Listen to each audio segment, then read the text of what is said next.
if they've gone for an attacking shot, they've tried to hit it aerial, and just shows you don't have to do that. You can still find the gaps along the floor. Absolutely. If you're going to hit shots like that and you've got that kind of power, what are you doing messing around with this scoop business? So strong. Now then, no change in field for him. Oh, in fact, Mark Wood's going to come round the wicket now. The batsman moves across. Field is identical. The fine leg has gone back for Gunathilaka and the slip is in place. Now then, Mark Wood from around the wicket into Gunathilaka. Back of lane. Gunathilaka smashes it aerially over the fielder at mid-off. It'll go a few bounces into the rope for 4. Back-to-back boundaries here for Sri Lanka. And they finish the 4th over looking a lot more settled. The fans have something to celebrate here. 26 for 1 after 4 overs. And are they finding their groove a little bit? Well, yeah, I think that's good batting, really. The initial shot down the ground made Mark Wood change to round the wicket, which is then his first ball round the wicket. He's bowled a little bit too wide, giving him width, and he can get his hands right through the ball over extra cover. So it's good batting, that good last couple of balls for Sri Lanka there. It's the one danger of having an aggressive fast bowler, isn't it? That they can go for runs because there's more pace on it. You know, a ground like this with a beautiful outfield, the ball's going to fly. Yeah, absolutely, and on a good wicket as well. On a good wicket where there's no variable bounce, there's no seam movement. Yeah, you can disappear as a fast bowler, but that's now Mark Wood's job to go away and think about what he can do when he comes back, whether it's for the next over or later on in the innings. What is he going to do to try and protect the boundaries a bit better?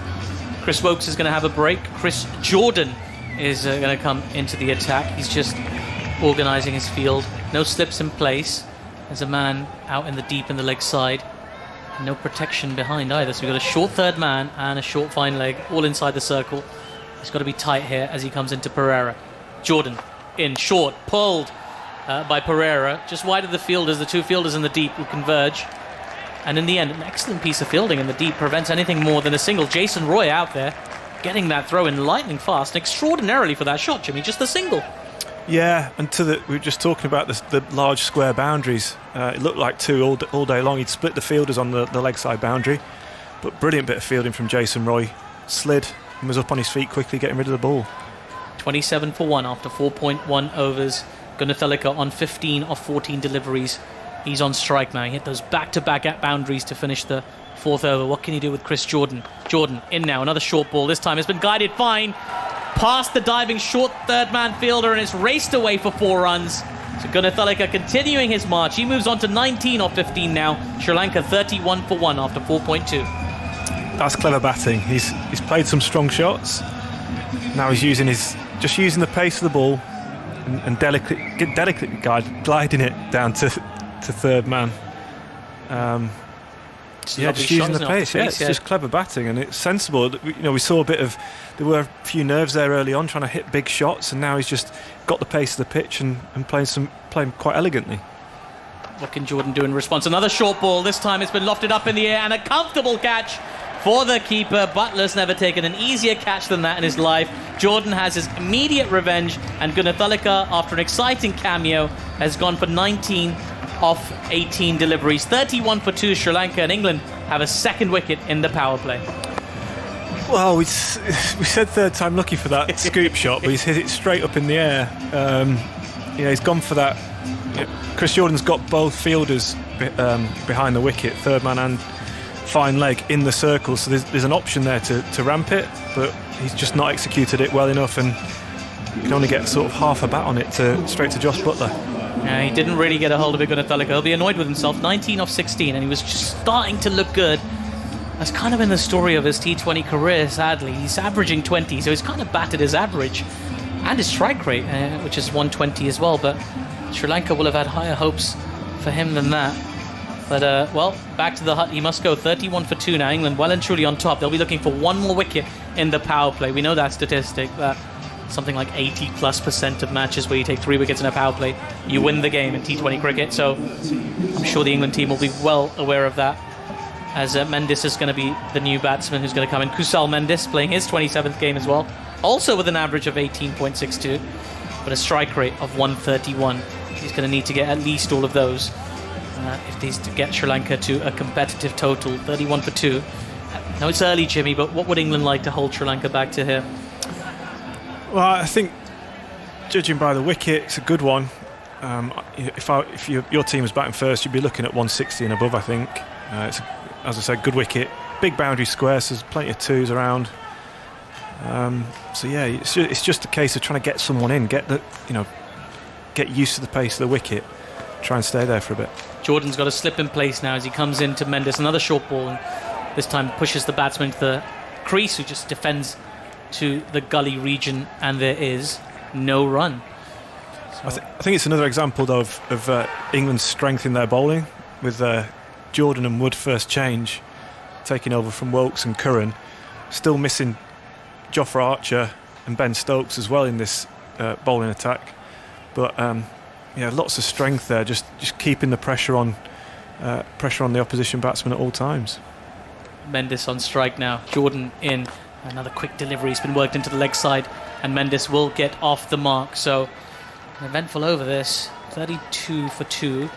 In fact, yeah, that is the end of the over. Yes, so it's 33 for 2 after 5 overs. It's been a good start here from England. They'll be very pleased with that. It is not the end of the over, I beg your pardon. It's the way the umpire crossed over to go to point. So one more delivery to come in this over. Jordan's going to come round the wicket as well to Perera, who's on 9 off 7. He's been slightly starved at the strike recently. A short third man, short fine leg, both waiting. As in comes Jordan, has been flicked just wide of that fielder. Short fine leg, he dives. It's Adil Rashid, and he gets the ball back in for a single. So that's 5 overs gone in this Sri Lankan innings. 33 for 2 after 5 overs. 2 wickets for England. They'll be very, very pleased with that, Jimmy. Oh, God, you've got to put your neck on the line. Tell me what's a good score here. And in a moment, you're going to be joined by Daggers. Well, I think England will be wanting to keep Sri Lanka to below 160. I think that's looking about par here. Sri Lanka will need to bat very well to get there, I think. And especially with this bowling attack, I just think so impressive. Sam Curran coming back into the attack now, replacing Mark Wood. Just that quality that keeps coming at you the whole time. The wicket-taking wicket-taking bowlers that Eoin Morgan's got up his sleeve. And we've not even seen Adil Rashid yet. So it's just a relentless bowling attack. It really is, Jim. Nice to be back with you. 5 overs gone. 33 for 2. Sam Curran will take up the attack from Mark Wood from this Cathedral Road end. Over the wicket he comes, the left-handed Kusal Perera down the leg side, and it's going to be signalled wide by the behemoth that is umpire David Milnes. Former Nottinghamshire and Leicestershire all-rounder. He's a big old boy. He's a unit, isn't he? He's a unit. I'll tell you what, if there was anything rough and tumble, not that there ever is in cricket, but if there was any sort of words being, or if you asked you to chivvy up through the over eight, I think you'd listen to Milner. He's got a lovely way about him, though. He's a super bloke. Deep backwards square and deep mid-wicket in place as Curran strides away from us, bowls short of a length, just pulled away awkwardly by Perera down to that man at deep backwards square. And it'll just be a single. 35 for 2 as Perera ticks over to 11. And just listening to Russell Arnold and, as I mentioned earlier, Kumar Sangakkara side in transition. So important in this format of the game is knowing your roles, knowing what part you play within the 11. Yeah, and I think that's something England have done brilliantly. And part of the reason why they've not changed the team a huge amount in the last, definitely the last 12 months, is to keep that stability, keep people getting used to the role that they're being told to do. And when you don't have that, it's hard to get that confidence as a player and hard to feel like you belong there. Yeah. And that's something that I think Sri Lanka, if they're going to have any chance in the World T20, is trying to use the next few months to try and do that, try and keep some stability in that team. Third man fine leg up inside the circle as Curran goes round the wicket and beats Kusal Mendis with one that just holds its line, angling into the right-hander and then just holding and going through to Jos Buttler. So there is a little bit of movement out there, but Curran has done so well with his changes of pace, his changes of angle, and he bowls that one. He rolls the fingers over the side of it. He bowls it so well. Very clever bowler, and I think we talked about Chris Woakes' experiences in the IPL, but I think Sam Curran's learnt so much from being there. I agree. Here he comes again, that similar delivery. This one just holding its line and going back into the right-handed Mendis, who defends to Eoin Morgan, scampering in from mid-wicket. And there is no run. What do we think about this New England kit then? It's red sleeves. Yeah. It's kind of got a reddish tinge about a mainly blue front. Red back, blue trousers. I'm a bit of a traditionalist when it comes to kit, so it doesn't scream White. England to me. Then. Here comes Curran. Short delivery pulled by Mendis, carefully down towards deep backward square. And a single is taken, 36-4-2. Yeah, I think white ball cricket should go back to whites and use a reader as well. Absolutely. I was watching over lockdown period and stuff. There was actually a numerous amount, especially on social media, of old cricket clips that actually came in from old World Series cricket, and I think it's Rob Belinda who, the Australian, has all of this footage, and just seeing some of the white ball finals as well, all being played 60 overs, all in whites with the reader. Curran over the wicket to the left-handed Perera, who pulls, not timed it, out towards deep mid-wicket. It'll be a couple of runs. Woakes does the fielding, hurls the throwback to Sam Curran, who's behind the stumps, and a couple of runs onto the Sri Lankan total, 38-4-2. Yeah, some wonderful performances, old Benson and Hedges and old NatWest trophies that we're seeing. That was, trying to keep people entertained whilst lockdown memories coming flooding back. In fact, I watched Alan Lamb the other day scoring those 18 runs off an over off Bruce Reid in World Series cricket. That popped up. Here's Curran down the leg side, flicked away smartly by Perera. Only again, though, for a single, as it goes out to deep backward square. A very popular position this particular over. A tidy over from Sam Curran.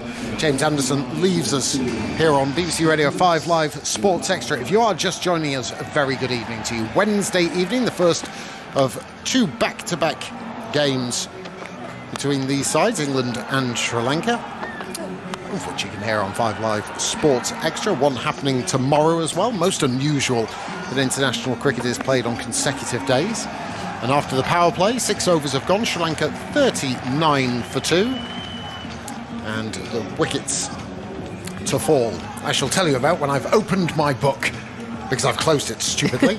And Ebony Rain from Brent has joined us. Hello, Ebs. Hello. Yeah, I'll let you get your book open. I've got my book open. Let's see now. what you got. Avishka Fernando caught Jordan bowled Curran for a duck. That's when the score was 4-1. And Danushka Gunathilaka caught by Josh Buttler off a short delivery by Chris Jordan. The top edge going to the keeper, out for 19. That was when the score was 31-2. So now the power play is over. The fielding restrictions are relaxed.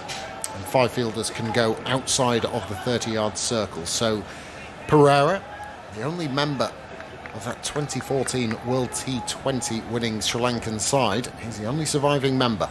There is a deep square in front of square. Fine leg, third man, deep cover for Chris Jordan, who's going to come round the wicket. 5 inside the circle. A short delivery is awkwardly pulled by Perera and just falling in front of Woakes at mid-wicket. England have looked lively. They've looked really good. I have to say, credit to Eoin Morgan. I thought he's rotated the seam bowlers plenty. The early breakthrough, they've tied them down. They just look so well drilled, right? Straight away, Jordan comes out, his field goes, you know the length he's going to bowl, he's going to drag it back. Everything just looks like a machine. You can see why England have been so successful in this format. Yeah, and it follows on from what myself and James were talking about as Jordan approaches towards us. He comes on a good length. Off the back foot, Perera punches out through the covers for a single. Fielded out there by Jason Roy, and the score moves to 40-2. But it's that knowledge of your role within the side. Everybody within the England side knows that, knows their job to do, almost knows where they're going to be fielding. Eoin Morgan has to then do very little, whereas in Sri Lanka, in a state of not flux, but transition.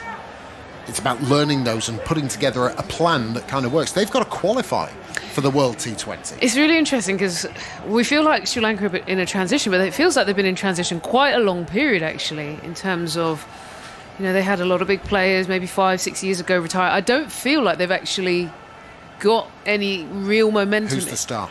Yeah. Who's the player that they're going to turn to? Jordan over the wicket, almost tucks Mendis up a little bit as he plays it off the hip. He plays it well out to a big, wide, vast, expansive field at long leg. Couple of runs, 42-2. Yeah, who's the star? I was also thinking it's a lot for the captain in terms of batting top order, wicket keeping, like running the whole ship. Yep. You always feel that, sometimes you've got the team where that is your go-to player and they take a lot of responsibility. So, which surprises me a little bit that we've not seen Niroshan Dickwella, because when you are a side that isn't quite sure of itself, doesn't have the consistency, they've only won 5 of their last 19, I think, as Jordan approaches over the wicket, late glance down towards third man by Mendis, moves him to 5 and Sri Lanka 43 for 2. Then Dickwella has that little bit of fire in him, that he revs people up. He's a good player anyway, but he's that one to generate and assist youngsters who are trying to find their way in international cricket. Yeah, massively. And there's that, when you look down a team sheet as an opposition and you see a name that is experienced, has, performed on the biggest stage as well, it puts a little, not fear in the opposition, but it makes them, and I think his name would have been significant on that scorecard. But equally, look, there's a lot of work on rebuilding. I think this side, I think the key is getting out the power play with some big runs on the board. I think they struggled a bit today. Yep. And then they've just got to find a way to put runs on the board with the top 6. 39 for 2 was their power play. By the way, Kusal Perera has changed bats. Maybe he left his lucky bat in his bag, brought the wrong one out. He has now got a new wand as he waits, slightly crouched for Jordan, who comes in, bowls on a length, which is turned away wristily by Perera out towards deep mid-wicket for a single. 44 for 2. This one ball shy of the 7th over. This 20 over a side contest. I tell you what, I had a good journey down here. Oh, did you? Oh, what was going down? M4. Oh, you drove it? Oh, but I did drive it. Why did you take the train? Yeah. Okay. Let someone else take the train. Yeah, go on. I was just listening to TMS. I was listening to Jonathan Agnew and Simon Oh, Mann. yeah. I was absolutely gripped With the World Test Championship. What? Sounds like it all happened. Fabulous listen. Here comes Jordan for the last ball of his over. Gets driven on the up by Mendis, down the ground towards long on. Fielded out on the boundary edge near the River Taff by Jonny Bairstow, and it comes, the 7th over comes to an end. Sri Lanka 45 for 2. Well, just the whole scenario into a 6th day, which is obviously unusual in Test cricket because they don't have it, and a reserve day, and then India being bowled out, and that tension at the start of the chase by New Zealand. Seamers didn't get any wickets, then Ashwin comes in, gets a couple. Oh, it was made my journey down the M4 at 50 miles an hour for the entire way. Very, very enjoyable indeed. Yeah, it's interesting. I wasn't sure. I think I had my money on New Zealand just because of how we saw them play against England. Yeah. Good team under pressure, lots of wickets. I think the most important thing, I was worried about that weather, as in would they even get the whole game agreed. in? So to get a thriller in is pretty cool. The fans, did you see the fans celebrating? They went a little bit wild I think they and deserve topless. it after losses in the World Cup final and all of that sort of stuff. Liam Livingstone is on from our end, the Cathedral Road end, with his little brand of spinners. Bowls all sorts of weird and wonderful things, does Liam Livingstone. Off spinners, leg spinners, straight honours. His first delivery with Buttler up to the stumps is a straight honour, which is defended by Mendis. He tried to work it to mid-wicket, but it just trickles back up the field. Up the pitch, and there is no run. Long on and long off out, deep backward square, deep cover as Livingstone, short delivery, pulled into that other boundary fielder, Chris Woakes, who's fielding at deep mid-wicket. He parries the ball like a scrum half to his fielding partner Dawid Malan down at deep backward square, and a couple of runs go on to the Sri Lankan total, 47 for 2. He's firing it in. I was just looking at his speed. He's getting up to 60 the last 2 deliveries. He's just practising flicking a few leggies to himself. Eager to get on with him, but David Milne's left arm raised, stopping him in his tracks as Livingstone this time comes in, bowls a more floaty, orthodox off spin, and no turn as you would expect on a fresh pitch, and it's worked to mid-wicket quite serenely by Kusal Mendis. It's hard to work out here, Daggers, whether the pitch is coming on as much as they'd expect for a fresh pitch, or it's more that Sri Lanka haven't found their radar. It's looked actually quite hard to get away if it's back of a length. Yeah. I agree. Livingstone round the wicket to the left-handed Perera. Half an appeal for LBW. Quick single is taken off the pad out to deep, out to cover, where Morgan Fields flicks an underarm throw to Buttler, who whips off the Zing bails, but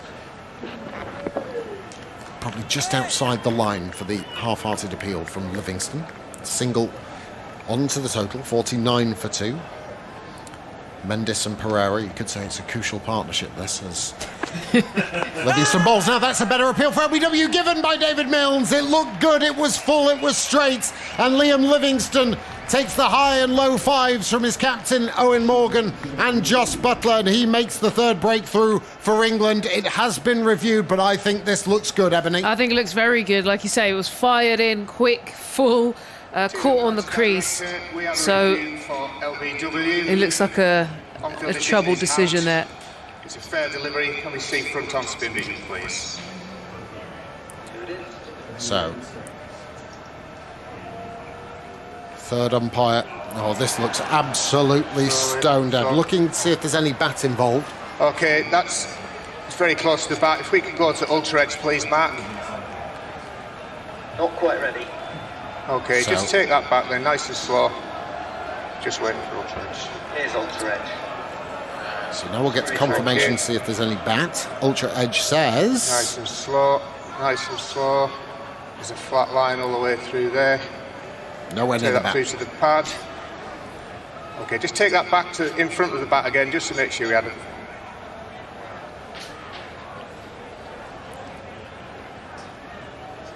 Just we can see it on the big screen. Batsman has already walked off, by the way.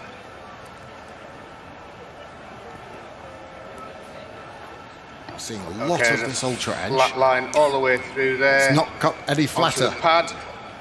No bat involved. Can we go to ball tracking, please? Michael Burns, third umpire, you're hearing. Ball tracking now. That's pitching in line, impact in line.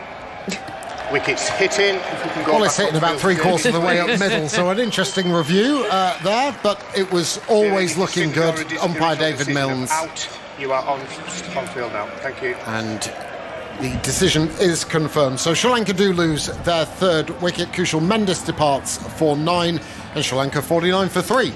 Look, this is one of their challenges. They're struggling to find form, find flow, get big scores on the board. They struggled with the power play.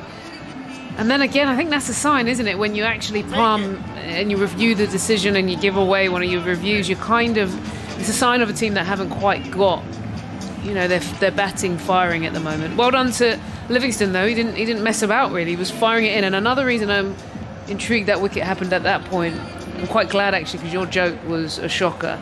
I thought that was really good. And I'm glad that the wicket just stemmed me having to respond to that shocker of a joke. Don't think that it got the plaudits necessary because it got him out LBW.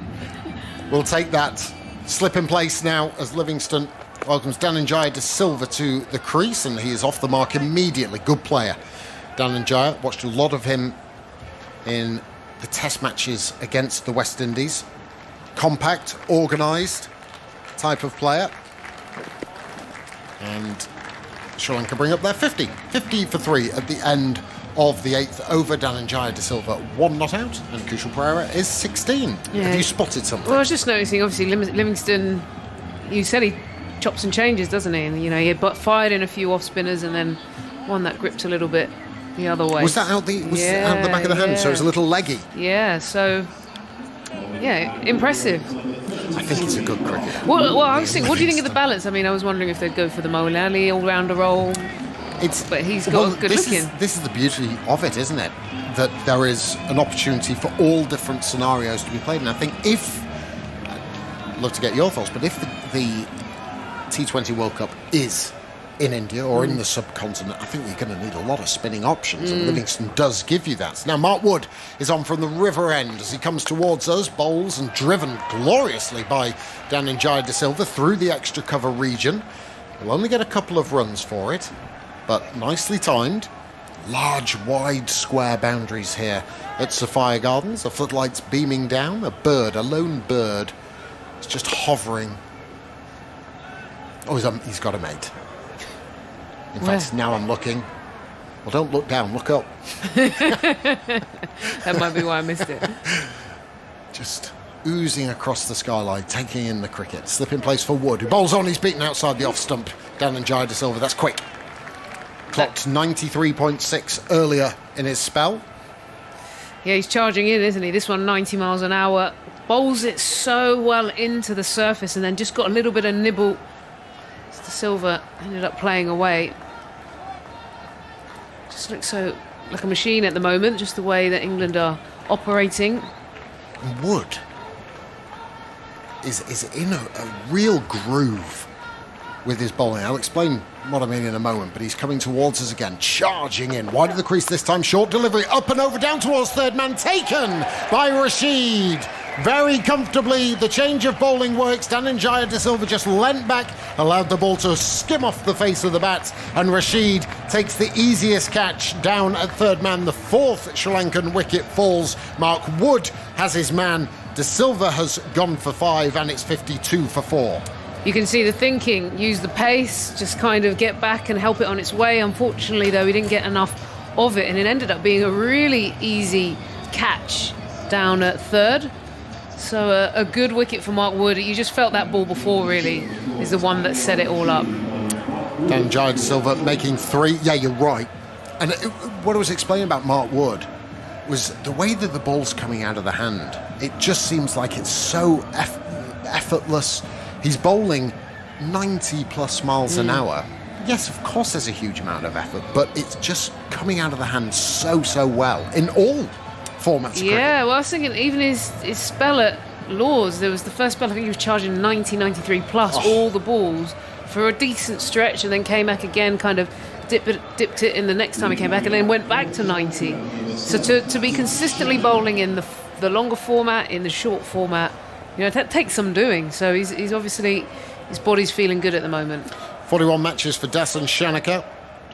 Only averages 16 in this format of the game. He's got to face a fired-up Mark Wood.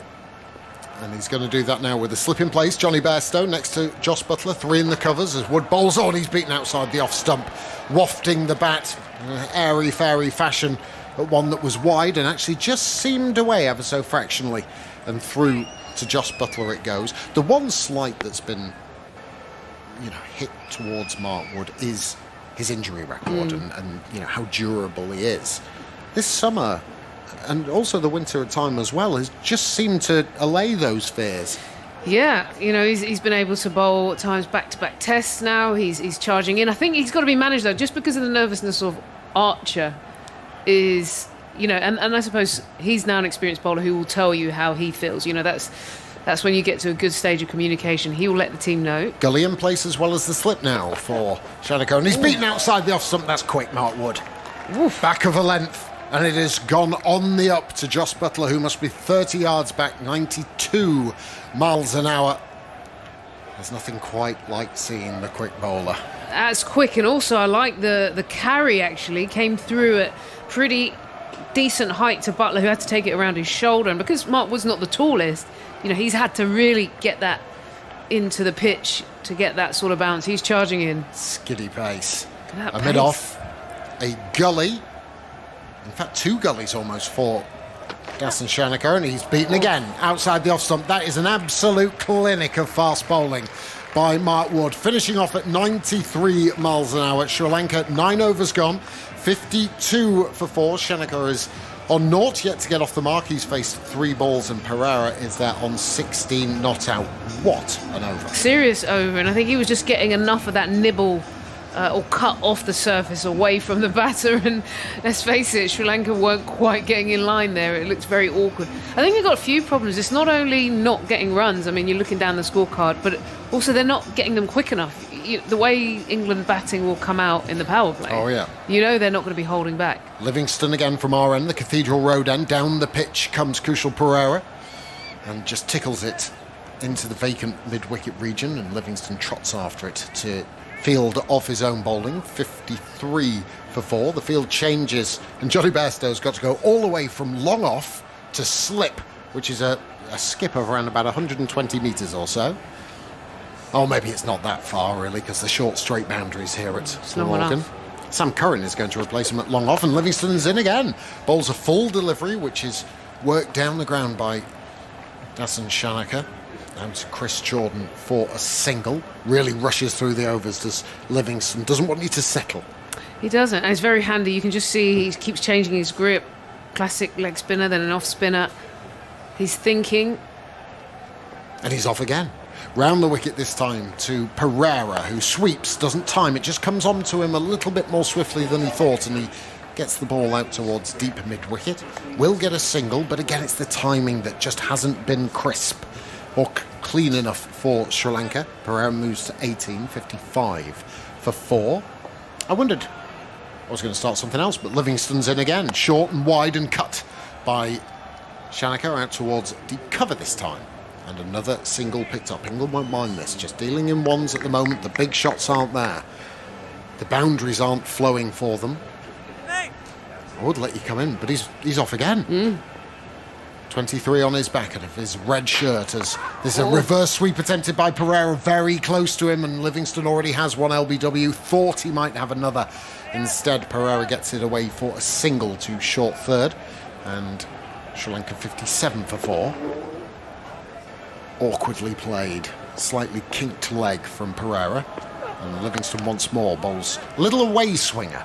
That was like an arm ball, which was blocked by Shanaka out to cover, and there is no run. So 57 for 4. My apologies, Ebony, but he's churning through those deliveries. And we are halfway, and Sri Lanka in a perilous position at 57 for 4. 10 overs gone in this first Vitality International T20. More from you, Ebony Rain from Brent, and then Atif Nawaz will come and replace me. Well, no international T20 cricket for a year for Sri Lanka coming into this game, and you can just see that, you know, there's some challenges ahead on just getting the batters to lay a platform. At the moment, their projected run rate, if they were to get to 8 and over, would be around 137, which is very light on a surface like this. A fresh wicket, you'd expect, you know, a score that gets nearer the 160, 170 to be competitive. Hello, Ebony. Hello, Atif. Mark Wood now in to Perera. He bowls. It's short. It's been pulled high up in the air. Is it going to clear the fielders in the deep? It is. It's going to land in the crowd. What a shot that is. I don't think he was in control of it, but it's got the distance. 6 for Perera. Sri Lanka 63 for 4. Well, that's one way to get it moving, isn't it? That was charging in, and he's just used the wrist. Just picked it up, saw it early out the hand, and then gave it a bit of muscle. I think the Sri Lankan fans needed that. Yeah, it landed nearly into those flamethrowers. They've got these bizarre flamethrowers here at Cardiff, which are very theatrical, but always make me a little bit nervous, to be honest with you. Although it's a bit chilly here now, so not the worst thing in the world. A lot of Sri Lankan flag waving happening. They need those 6s to get to a competitive total here. And, gosh, I'm going to ask you what that might be in a second, Ebs. It's 63 for 4. In comes Wood now. He bowls slightly fuller this time, so inflict to that fine leg region. Adil Rashid on it quickly. The batsmen take a single. 64 for 4 now, after 10.2 overs. Well, what are they looking at top end? 140, maybe 145? I think they need to get to 150. I mean, I'm being honest, I think with this England team and the way they bat in the power play, you know, they already seem behind the game. 150 feels like a minimum, which means that Perera, who's doing a good job at the moment, maybe the only batter who's found any flow, has to be there at the back end to kind of almost anchor around, plus keep pushing the score on. Mark Wood now. Still got to slip in place. In he comes. Bowls with pace. Back of a length. Has been pushed off with soft hands into the covers. They run through for a single. So 65 for 4 now. Shanaka on to 3 off 7. Perera on 26 off 20. Of course, this England team, they will not have seen a lot of these Sri Lankan bowlers.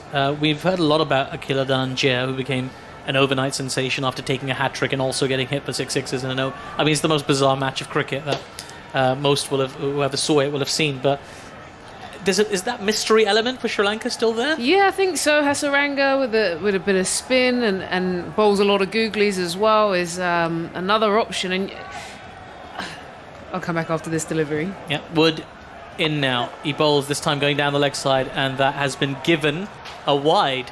Another run to the Sri Lanka total, 66 for 4. Only thing I was going to say is these guys, they use so much data, right? They've got video analysis clipping every single millisecond of every single bowler. They would have got someone to do enough of research, so there'll be a bit of mystery, but they're equally, they'll know what's coming at them. And I think the confidence this side has, how they've played around the world in different conditions, IPL, seen all sorts of bowlers, they'll feel they have enough information. Wood in now once again. Another short delivery. Attempted pull shot. Didn't get a hold of it. They'll run through for a quick single. There's a shy at the non-strikers, but it's pretty comfortable in the end. I want to ask you, it's been given a leg bye as well, by the way, 67 for 4. So I want to get your thoughts on this, Ebbs, right? Of course, there's this big emphasis on data in the modern day and doing research on players in the opposing team. But of course, nowadays, a lot of these players will play franchise cricket. They might play in the IPL, they might play in the PSL, the Big Bash, the LP, all these tournaments around the world. And presumably, they all have analysts. I know they do in the PSL and the IPL. So, I mean, how much information as a player can you absorb? Because sometimes they're your teammates, sometimes they're opposing you. I'll get your thoughts after this delivery. As in comes Wood. Another short ball has been pushed with soft hands this time into the offside, and they'll run through for another quick single. 68 for 4. How much data is too much data? Yeah, look, I think I did an interview with Jason Roy not too long ago, and I sort of asked him, do you pay attention to... he looks like the sort of batter to me that's not worried about crunching the numbers. He just gets out there and whacks it. But he said, no, he knows the matchup data. He knows the sort of key areas. He was very aware of it. I think it then depends on your personality. I've seen so many scenarios where you can overlook at the data and then you go out there and it goes nothing to plan. So you've got to have a certain amount of flexibility. Mark Wood now in once again. This time just slightly full of length, but it's picked up and very short in the end. Pulled by Perera out into the deep. And they take another single to that long boundary. So, after 11 overs, Sri Lanka 69 for 4. Mark Wood, 3 overs, 1 for 23. I wonder if they'll bowl him out at this point, or maybe hold back 1 over.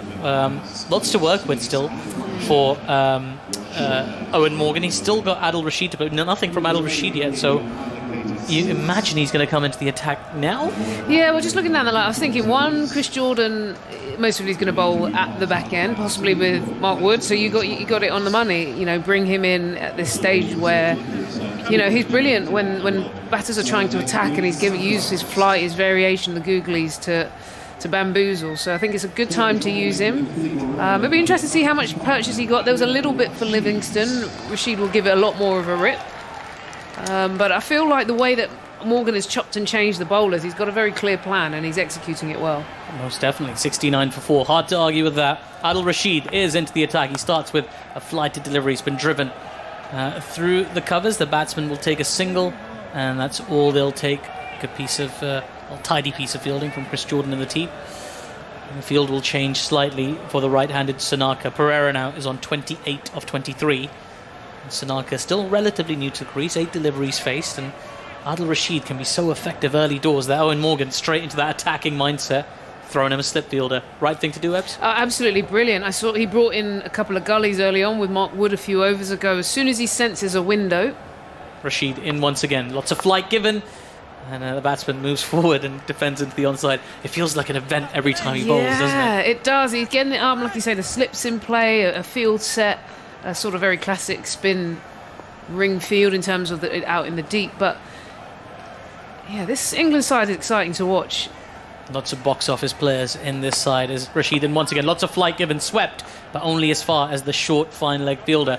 The precision of this field is incredible. 70 for 4 after 11.3, just the 1 run of Adil Rashid's first 3 deliveries. As we say, every ball, it just feels like an event. He really makes the batsman wait as well, just hanging back in his little mini run-up as he skips in and bowls. The shorter one this time, it's been pulled uppishly into the leg side, but there is protection out there. The fielder will come in and get the ball back. So another single to the Sri Lanka score. Shanaka moves on to 5. Sri Lanka 71 for 4 after 11.4 overs.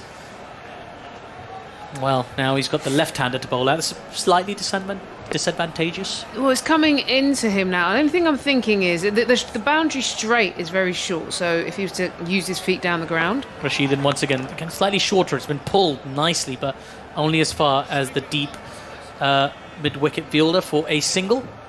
72 for 4 now. It's a really odd-shaped ground, isn't it? It's like it's short in terms of if you hit straight, like back over the bowler's head, but then it's really wide. So almost if they want to take risk, I feel the option might be to look to pump it down the ground.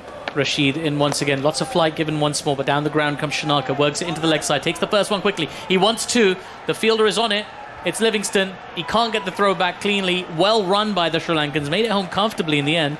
A good 2 to finish that over. Still very economical from Adil Rashid. Just 5 off it. 74 for 4. After 12 overs, Sri Lanka, they're going at 6.17. They need to get a move on. As you say, Ebony, one of the most exciting, aggressive, intense batting lineups in world cricket England possess, and that's with another bunch of attacking players on the bench as well. Just thinking about what you said there, how would you feel about them turning the wicket here at Cardiff? I mean, that would be a huge hit if you had to hit up and down, or like basically left to right for us. They have turned squares before, haven't they? But usually to do with the sun. Is it Old Trafford that's been turned around historically? I mean, I personally, as a batter, quite like this because going down the wicket to me, going straight is a lower risk shot. If you're going to go for the big shot, you don't mind throwing everything down the line of the wall. It's when you're trying to hit that one across the line. So you think of Trent Bridge has a very short, like sort of square boundary, which would encourage you to just kind of pick up and flick it. But I like it. I like it when it's short and straight. That's the dream for me. You know, for the benefit of everybody listening to us, Ebony did demonstrate that with a full ball. It was a very impressive shot. I have no doubt that was going into the crowd. Thank you. That was superb. Right, Perera on strike now. Chris Woakes is back. He's got 2 overs remaining, and he's into his run. Chris Woakes in. Good length delivery. It's been driven down the ground beautifully straight. Is it going to get to the boundary? Excellent diving effort. Some beautiful relay fielding from England there in the deep. And extraordinarily, they've just taken a single. I mean, that's Chris Jordan and Jonny Bairstow doing some tag teaming down there in the deep, and that's extraordinary. He really got a hold of that. I'm sure even he was... Kusal, Perera was sure he was going to hit the boundary, but wow. Can't work out if did Chris Woakes get anything on the ball just to take a bit of weight off it? It didn't seem like he did. Yeah, then he's done well. He's done very well, Jonny Bairstow. He's absolutely motored around. Yeah, they're just having a little chat. Chris Woakes wants to get his field just right alongside Eoin Morgan. He's very efficient at this. I've been watching a lot of league cricket around the world recently, and some captains and bowlers take their sweet time adjusting their field, but Eoin Morgan's always been very kind of slick with that, and it's appreciated by the spectators, I'm sure. In comes Woakes once again. Another short ball. It's been pulled this time. They'll take the one. They want the second. They're coming back for it, and misfield in the leg side. I believe that's Jason Roy over there. Allows the batsman to come back for a comfortable 2. 77 for 4 after 12.2. Yeah, just noticed he changed the field. I think for Perera, he was comfortable letting him drill him up the field and bowled it a bit fuller. But Shanaka, he's looking to actually set it back and bowl more into the wicket, shorter pitch deliveries. So he's kind of eyed up how he feels both batters are going to go about taking him on. Woakes now in once again. Bowls another short ball this time. There was an attempted pull which Shanaka actually pulled out of, and in the end left that ball as it whizzed past his face through to the keeper for the run. That is that's a test match delivery in a T20 match, isn't it? Yeah, it's proper, isn't it? Well, it's a fresh wicket, and that seriously got up. Like you say, I like the way you said face. You gave it some oomph in that word. It beat him for pace. I don't think he picked it up quick enough and then just managed to pull the head out of the line. And even Chris Woakes gave it the old afterwards. In he comes now. Another slightly shorter delivery. Shanaka looking to make room. Misses the ball as it goes through to the keeper for no run. Looking to be a bit inventive, Shanaka. He's got 9 off 15. I feel like he's got the itch now to even out that strike rate. By the way, Eb, so while I've got you here, and I'm sure you've possibly talked about this already on TMS, but not to me, so let me formally congratulate you on your MB. Oh, thank you very much. Wonderful. It must be so exciting. Are you aware that your Wikipedia page has been amended as well? No. It has been. I've not actually... How did you do that? And it wasn't me, no. Woakes in once again, short once again, and missed once again by the batsman Shanaka, who's having a nightmare of a time at the crease. He doesn't know what to do. That's the one bouncer for the over, as signalled by the umpire as well for Chris Woakes. 77 for 4. Yes. So you get to meet Her Majesty. Yeah. Later. Well, hopefully later in the year. The letter said because of COVID it's a bit delayed, so it'll be later on in the year. So it'll be her, or potentially, I've heard if she's not around, then it might be Prince William or Princess Anne. So a royal. And I'm going to get a full-on hat with a fake bird. And so you should. Woakes in once again, short and pulled. High up in the air. Will it be taken in the deep? No, in the end. There's a really good save from Jason Roy as the ball dropped just short of him. Deep in the leg side. The batsman scamper back for 2. Shanaka will be grateful just to get some bat on one for a change. But a terrific over there from Chris Woakes in the end. As we see that shot again. That was extraordinary. 79 for 4 after 13 overs, Sri Lanka.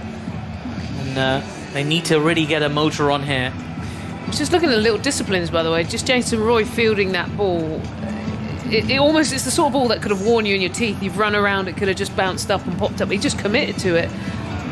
Yeah, he really, he really was like fearless in his approach to that. If I was playing that on a Saturday for my club, I might let that between you and me. 79 for 4 after 13 overs. Adil Rashid to continue. He comes in, lots of flight given down the track. Comes Perera, he smashed that down the ground. It's gone a long way high. Will it be taken? Yes, it will. The 5th wicket has fallen. An excellent catch from Chris Jordan in the deep. And Sri Lanka are falling away. Perera, the set batsman, he's been dismissed for 30 of 26. Fallen right into the trap set by Adil Rashid. And Sri Lanka now 79 for 5.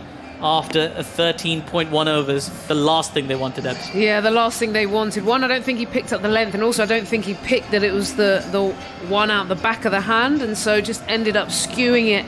You can see the thinking. We were talking about straight is the short boundary. He was eyeing that up, but he just didn't quite get the length right. He didn't read the ball out of the hand, and ended up the most important wicket for Sri Lanka now backing the hutch. So you feel, with him gone, that it's going to be desperation in terms of who is going to come and add some lower order runs.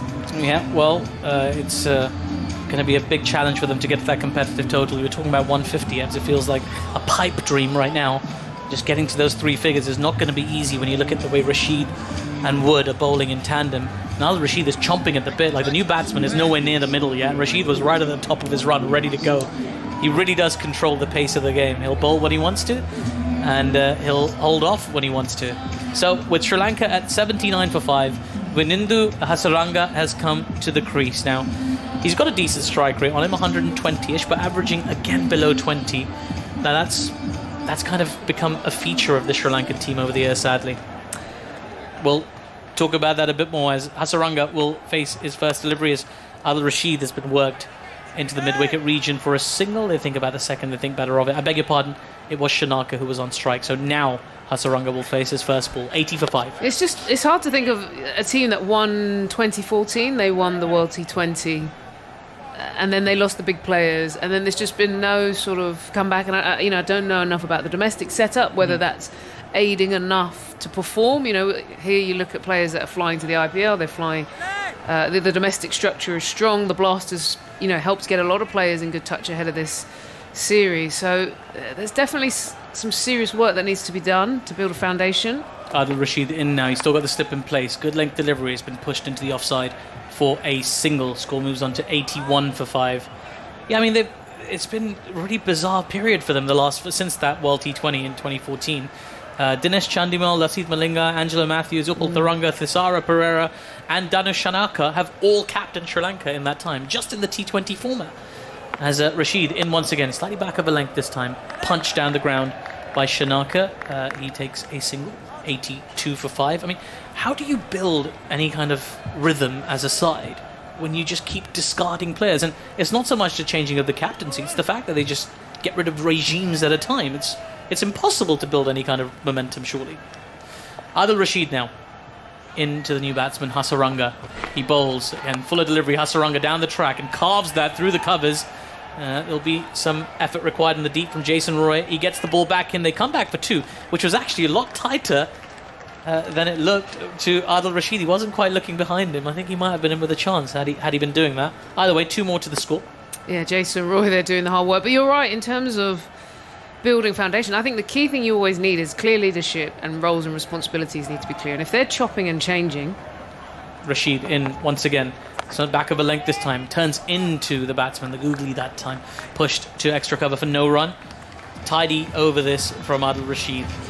He's got figures of 1 for 10 after his 2 overs, as we're going to give a little break to Ebony Rainford Brent MBE. Sri Lanka are 84 for 5, and Shanaka, he's going to have to do something here to keep Sri Lanka back in the game. 13 of 19 deliveries for him, and Hasaranga, the new batsman, already showing some intent. England have just been so impressive here all the way through. Chris Woakes started so strongly, Sam Curran getting the early breakthrough, then every single bowler after that is taken away here. Woakes the only wicketless bowlers so far, but each of England's other 5 bowlers have taken wickets. And just as we said goodbye to Ebony Rainford Brent MBE, it's very nice to be joined by James Anderson OBE. Good evening. Am I right? Yeah. Yeah, there you go. Wonderful. Markwood in once again. Short delivery has been cut hard by Shanaka, and that will race away to the third boundary. 4 runs for him. He moves on to 17, looking to cut loose now. Very much required. 88 for 5. Yeah, he's been most expensive, I think, of the bowlers, Markwood. He's not been particularly accurate today. He'd be disappointed with himself. Just offers a bit of width there and gets cut away. But they seem just grateful for the pace. Yeah, the quicker the better it seems on this pitch. The guys who've been a bit more subtle with their variations and things, Sam Curran, Chris Woakes, have seemed the hardest bowlers to get after. 88 for 5 as Shanaka on strike. In comes with another short delivery. It's been played in identical fashion to the identical third boundary. 92 for 5 now. Shanaka getting a motor on. 21 for him off 21 deliveries. And he's making that push.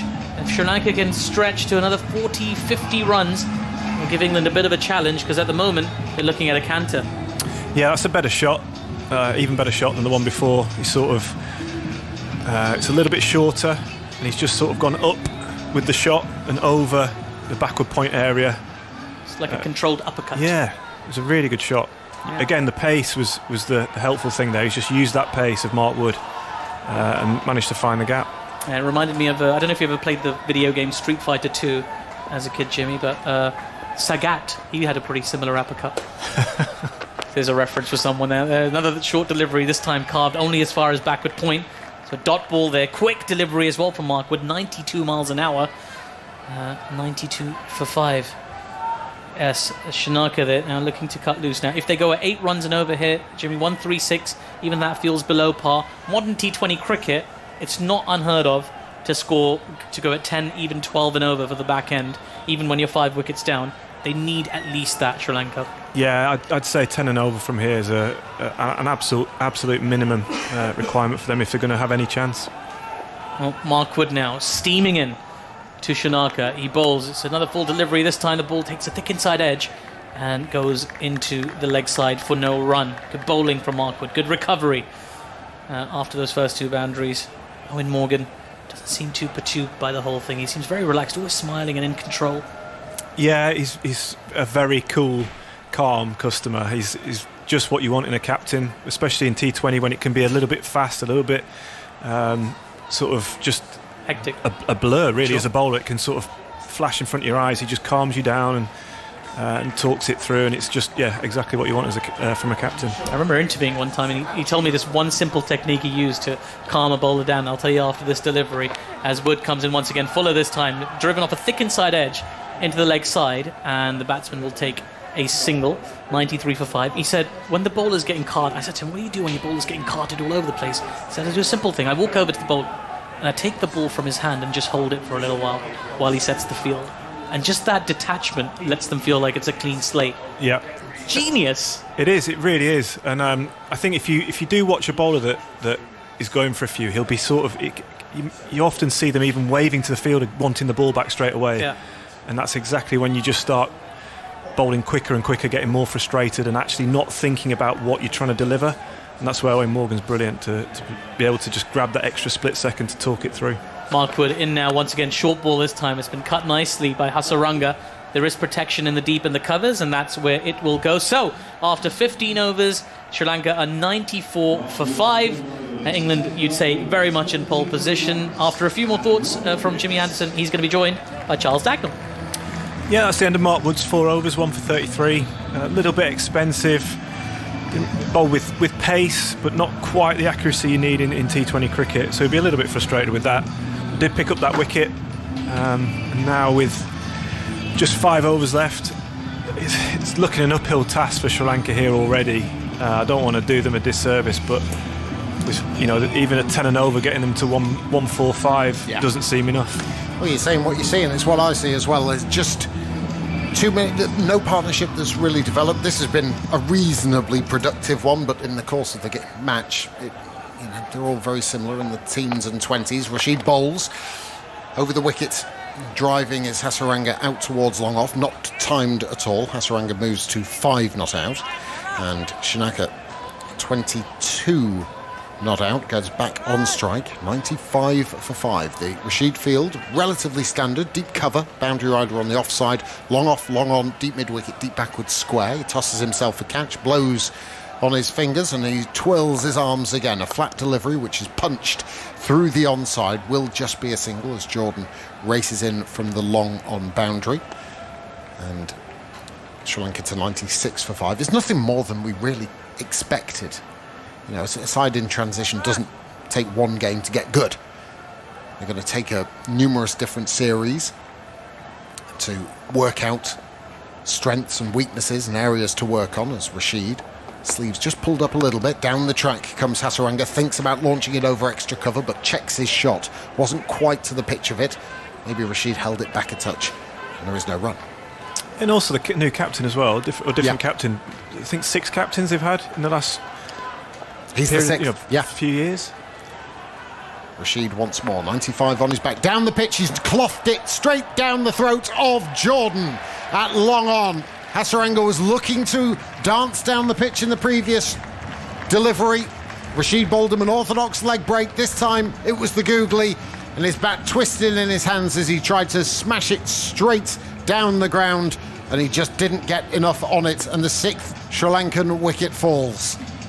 Yeah, Adil Rashid's just showing his class there. He just held that. You could see the batsman trying to get down the wicket at him. He just held it back a touch. And again, I mean, I look at around this England team and seeing the fielders on the boundary. There's not many, there's no weak link there. They're just all great fielders, and the one person you want under a catch, Chris Jordan, getting another one there, always seems to put himself in the sort of position that will get the most. Well, this is third. The most action. Yeah, it's his third catch.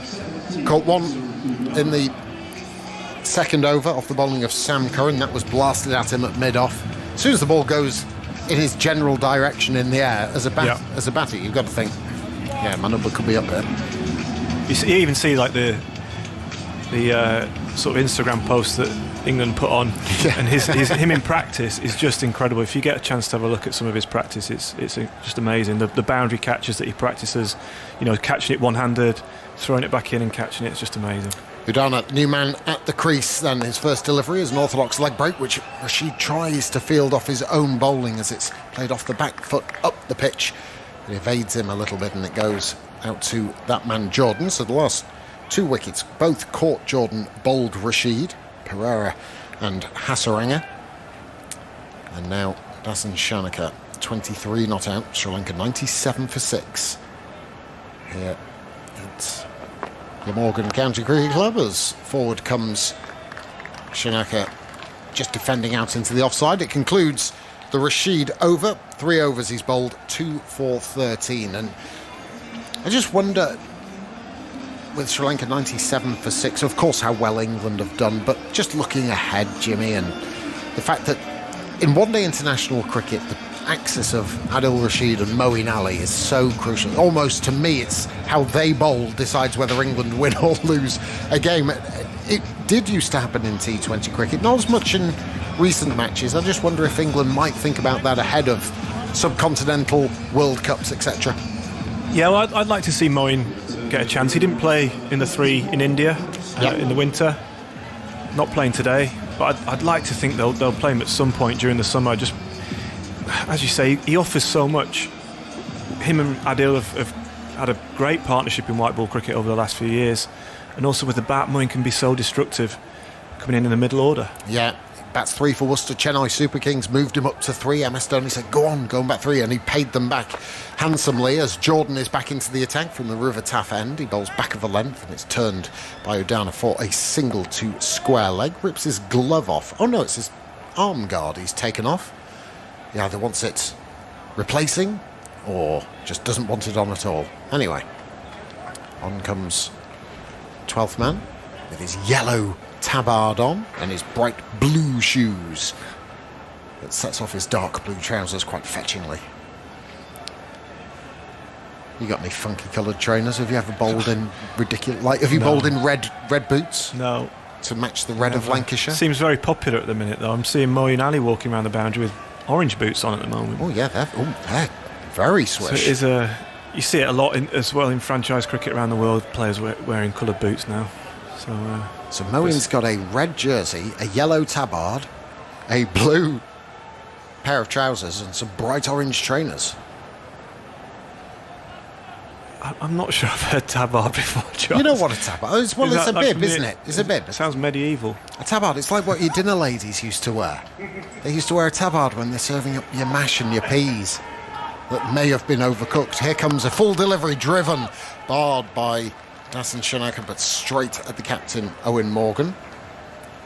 And I thought of all the people in the world, 2 Lancastrians, 2 Burnley men here, your dinner ladies would have worn tabards. Like in a sort of, in a very light blue type of way. He's being shown a picture of a tabard, which is exactly what Moeen is wearing. As Jordan approaches once more, short delivery, in fact a slow ball bouncer perhaps. And a little bit too early was Shanaka with the pull, and he toe ends it straight back to the bowler. Jordan 1 for 14 off 2.3. They used to be lined up with their metal trays full of peas and mash. And I know what a dinner lady is. I just don't know what a tabard is. but that's what they were wearing. I know. Well, what did yours wear? Oh, a pinny or of some sort. A tabard. Now, third man's come up inside the circle. And there is a backward point as well. So a possibility for Dasun Shanaka. He gets one that's on the body at the hip from Chris Jordan. He gets it turned to deep backward square. Jason Roy scuttles in from the boundary edge. I asked earlier, 1,500 people from Wales can make a decent noise. They have done tonight. I saw some people dressed up as Thor earlier on. Bare chests, capes, hammers. It's a brave move in Cardiff to go bare-chested. But there they are. Over in the grandstand to our right-hand side, as again back of a length from Chris Jordan. Worked through the offside by Udana just for a single. And this is the kind of time where you would expect Sri Lanka to push the accelerator, but they can't do. 6 wickets down. 1 or 2 Sri Lankan flags flying over in the distance. To our right-hand side, in fact, a mix of a Sri Lankan flag and a Welsh flag. The blue and green, the white and green, the red dragon emblazoned across the centre of it. About 25 rows back in the grandstand to our right as we look over. How dearly we can't wait to see all of those stands filled again. As Jordan, wide of the crease this time, full of length, gets it smashed back at him. And he does well fielding off his own bowling. That was really well timed by Dasun Shanaka, but it concludes the over. The 100 has come up, my apologies. 100 came up with that previous single. And 3 overs remain. 18 balls, Chris Jordan's 3 overs have cost 16 runs, and England just in cruise control at the moment. They have control of this game. Yeah, well, as you said, Sri Lanka want to push that accelerator, but they're 6 down, so they can't really. And even if they wanted to, you've got the quality of Chris Jordan bowling, his death bowling, which is some of the best in the world, and Adil Rashid as well, who's bowling his last over here. So it's going to be hard for them, even when they do want to push that, give it a nudge towards the end. We're going to get reaction from the World Test Championship at the interval here at Sapphire Gardens. New Zealand winning. They have the mace. World Test Championship mace. It's like one of those things that a drum major used to hold, or a wrestler. They used to hold a mace, I think, as well as belts. Don't look at me quizzically. They did. Rashid. I love it when you look at me like that. So I've got a second head on my shoulder. Here comes Rashid then for his final over from the Cathedral Road end. It was an orthodox leg break delivery, which Udana waits for deep in the crease and just guides it into the offside with an open face. Big smile on his face from Isuru Udana. Sri Lanka don't have a great deal to smile about. 101 for 6 they are. And this the 18th over.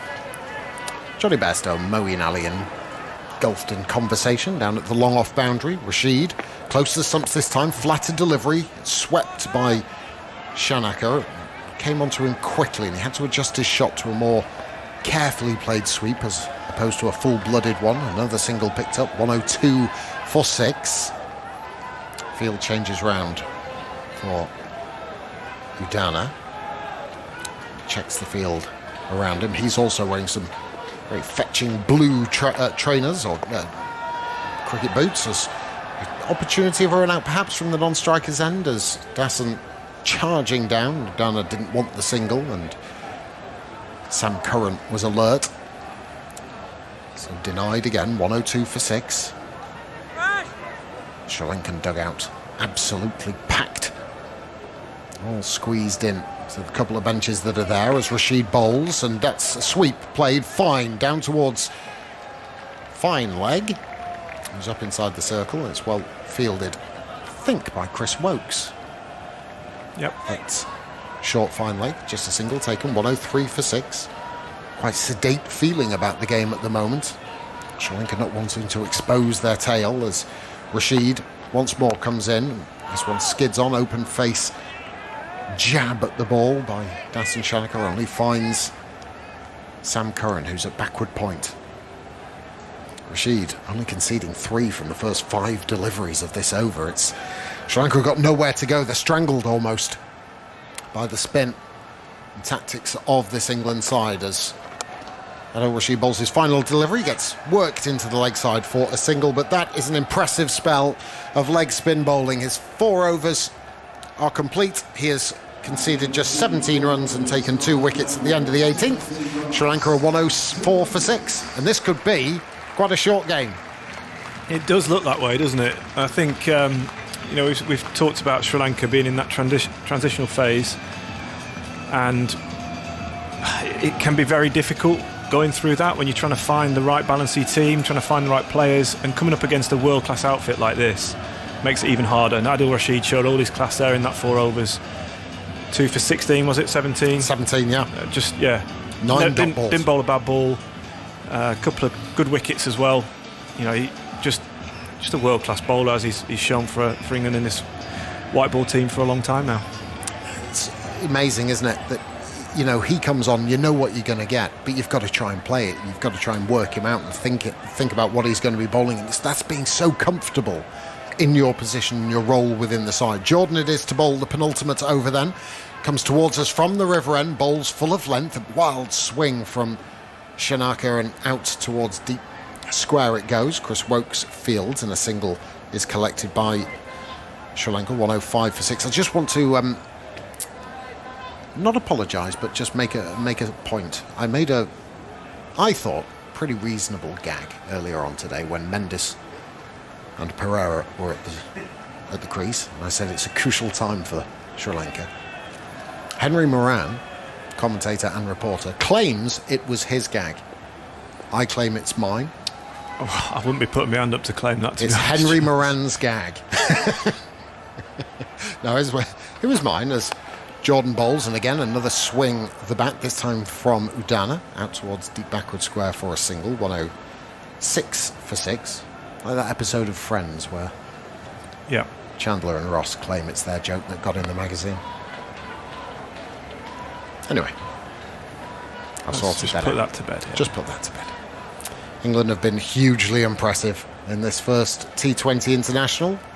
This blanket of grey has been unmoved since play started earlier on today. Pleasant evening though here in Wales. There's a slow delivery from Jordan, completely foxes Shanaka. He made room for himself outside of the leg stump, tried to loft it over extra cover, didn't connect, was way too early on the shot. And England's leading wicket taker in international T20s collects the ball from Jos Buttler. 106 for 6 it remains. Another sign of a world-class player there, just using the conditions and using his skills as well on this wicket. Taking the pace off seems to be working pretty well. And he just executes it pretty much every time. Jordan once more gets flicked away. It's really nicely timed, and one of the few that has been, and it's going to be 4 runs. Flicked away off the pads down towards long leg by Sex, Mark Wood and Chris Woakes perfectly in a welcome boundary for Sri Lanka and Shanaka. He moves to 31, Sri Lanka 110 for 6. Yeah, first bad ball really from Chris Jordan. He's gone for a Yorker, it looked like, but it was half volley length on leg stump. And Shanaka's just managed to... He's got it out the middle for starters, but then found the gap, which is... the leg side is quite a lot of gaps, and that's something that Sri Lanka again, with experience, should think about, could they hit it into the gaps more for twos rather than trying to just hit big shots all the time? Great point. England do that very well on this ground, don't they? As Jordan bowls, this has been lofted high. Now, has he got all of it? I think he has. It could be 6, and is. Over long on.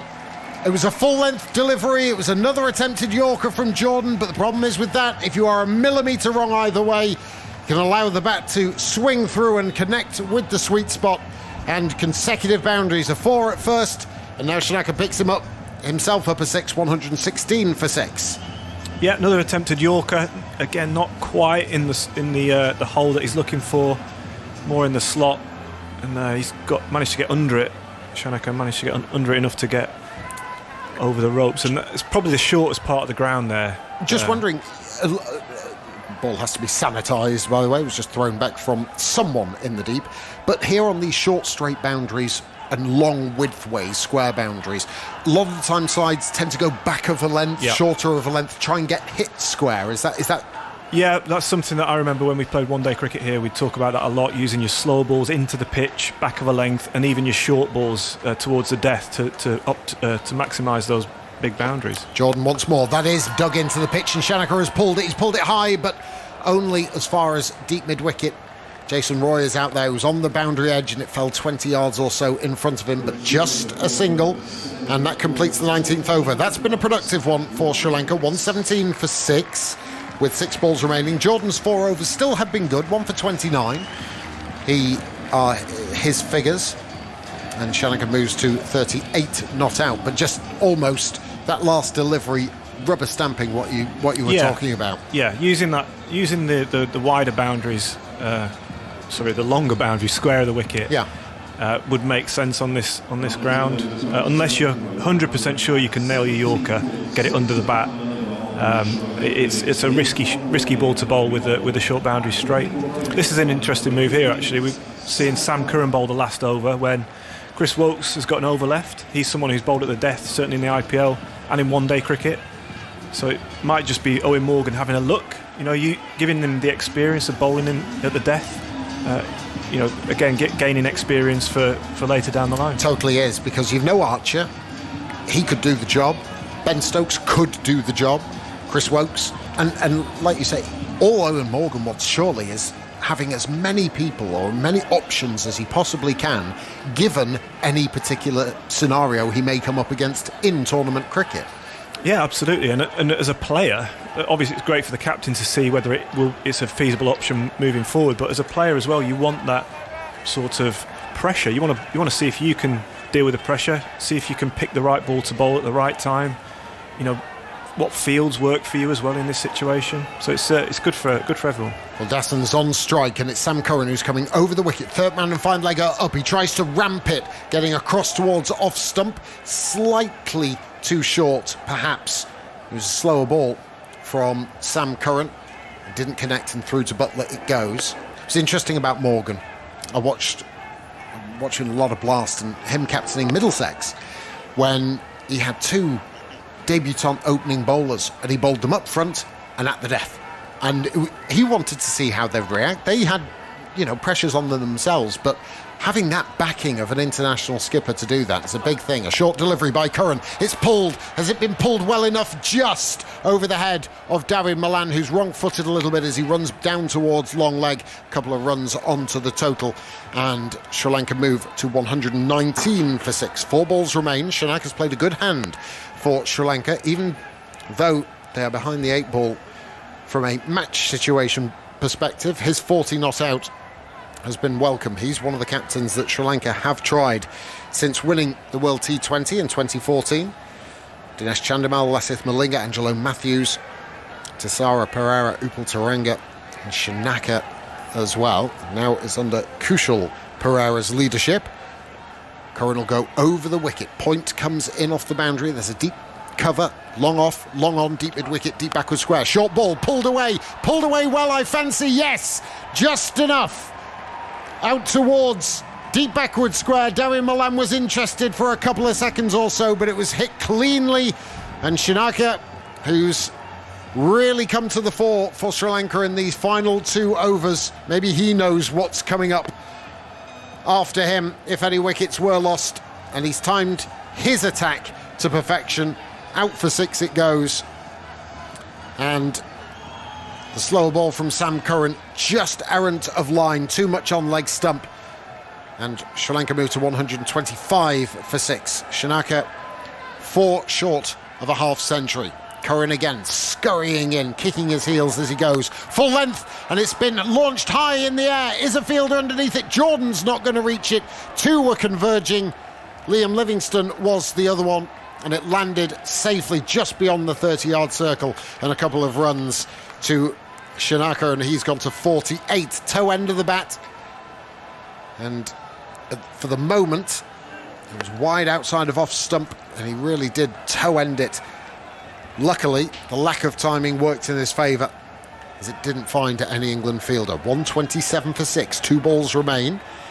And Shanaka 48 not out. Quick conversation with Udana, his batting partner at the non-striker's end, as Curran, blue sleeve over his left arm, runs in, bowls a wide full toss, guided away through backward point. That'll be 50 for Shanaka. Will it be 52? No, it'll be exactly 50. He will keep the strike. They're thinking about the third, but quite rightly Udana sends him back, and a well-deserved half-century for Sri Lanka's former captain. His second T20 50 in 41 matches. Sort of resigned bat raise, knowing the situation isn't great for his country. He receives a pat on the back, a little hug from his partner Udana, and a touch of the gloves. A wide full toss put away through backward point has brought in that half century, but not a joyous celebration. 129 for 6, 1 ball remains in this final Sam Curran over. He flicks himself a couple of catches, third man and fine leg up inside the circle, long off, long on back. That's Bairstow and Jordan as Curran comes in, bowls on a length. It's been slashed high in the air. Buttler is underneath it and takes the catch. Completes the innings with a wicket. Sam Curran picks up his second. Josh Buttler picks up his second catch also. And a sad end for Shanaka, but he has done his job down at the lower order for Sri Lanka. A length delivery. He just stood there and swung like a baseball player. It seemed to be in the air for an eternity, but the safe hands of Josh Buttler, or the safe gloves of Josh Buttler, complete the 20 overs. But overall, it has been a very, very professional and workmanlike performance from England. Sri Lanka finishing 129 for 7 in their 20 overs. Applause all round for their performance, and little fist bumps and handshakes going round the England side, but 129 for 7 in their 20 overs, you just fancy will at least be probably 32 few. We'll get the thoughts of Russell Arnold from Sri Lanka in just around about 5 or 6 minutes time. Let me just go through the card very swiftly. Gunathilaka 19 he made from 16 deliveries, caught Buttler bowled Jordan. Fernando caught Jordan bowled Curran for a duck. Kusal Perera caught Jordan bowled Rashid for 30 off 26 balls, including 1-6-1-4. Mendis out for 9. Dananjaya De Silva out for 3, and De Silva out for 5 as well. Shanaka was out for 50, caught by Buttler off the bowling of Sam Curran, and Udana was 6 not out at the end. So 129 for 6. The bowling figures: Chris Woakes not for 14 off 3. Thought he bowled with pace early on and good control and discipline. Sam Curran 2 for 25 off his 3. Mark Wood 1 for 33 off 4. Chris Jordan the 4 overs, 1 for 29, and 2 very useful Liam Livingstone overs. He got the 1 wicket, an important one, of Kusal Mendis. LBW Livingstone for 9. That was when the score was 49 for 3. His 2 overs cost just 9 runs. So, as I mentioned, in a short while, we'll hear from former Sri Lankan all-rounder Russell Arnold, who's watching at home. But first, we do need to reflect on New Zealand becoming the first ever World Test champions. They beat India on the 6th day of the one-off Test match in Southampton by 8 wickets. A draw did look on the cards until New Zealand skittled India for 170, setting themselves a target of 139. Well, the winning runs were hit by Ross Taylor, who ended on 47 not out, and afterwards he spoke to Simon Doull. Ross Taylor, congratulations Ross, World Test champions. How does that feel? Yeah, it's obviously still sinking in, but it's been a long way. I guess the journey's been a couple of years coming. A lot of rain over the last couple of days, but I thought the way the team fought from the day one, and to be out there at the end with Kane, who's has been a fantastic leader for this team for a long period of time, and to be out there in a pressure situation there for a little bit, I guess something I'll never forget. Yeah, you say this has been a long 6 days. Your career, it's been a heck of a career, Ross, and some ups, some downs. How big a highlight in your career is this moment? Oh, it would have to be the highlight to say you're world champions.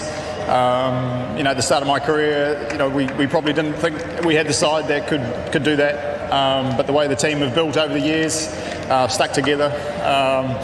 I think this is probably for the fans over there and back home as well. I think they've stuck with us through thick and thin, and hopefully there's a few Kiwis waking up that are very proud at the moment. I'm sure there will be. That we're just watching the winning moment in there. How were your nerves when you went out to bat today, and what were you talking to Kane about through that partnership?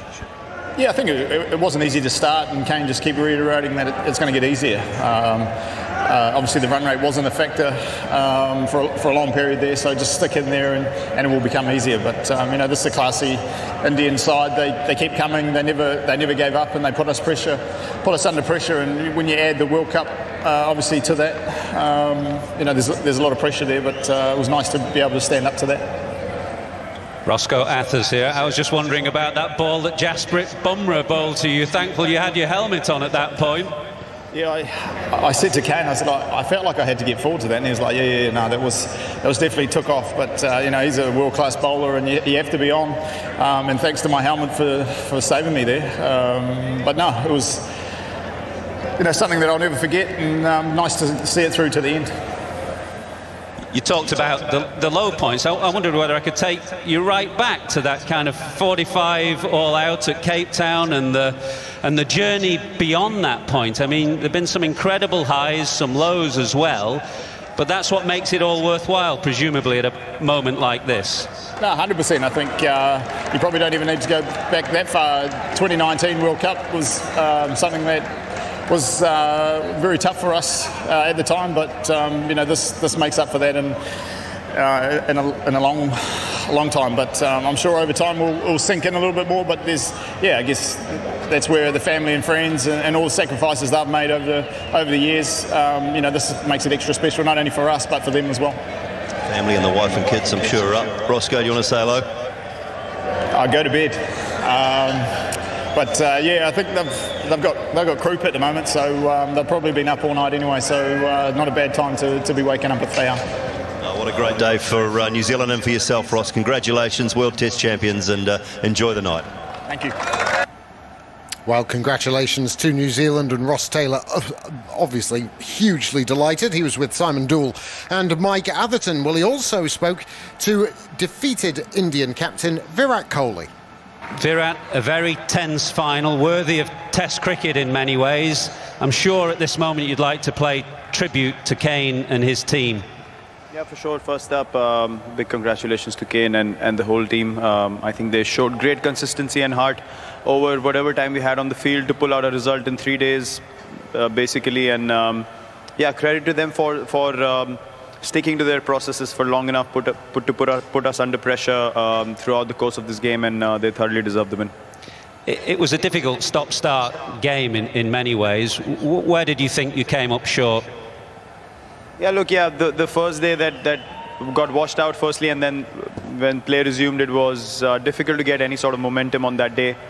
We lost only 3 wickets, probably would have had a few more runs if play had gone on for a bit longer consistently.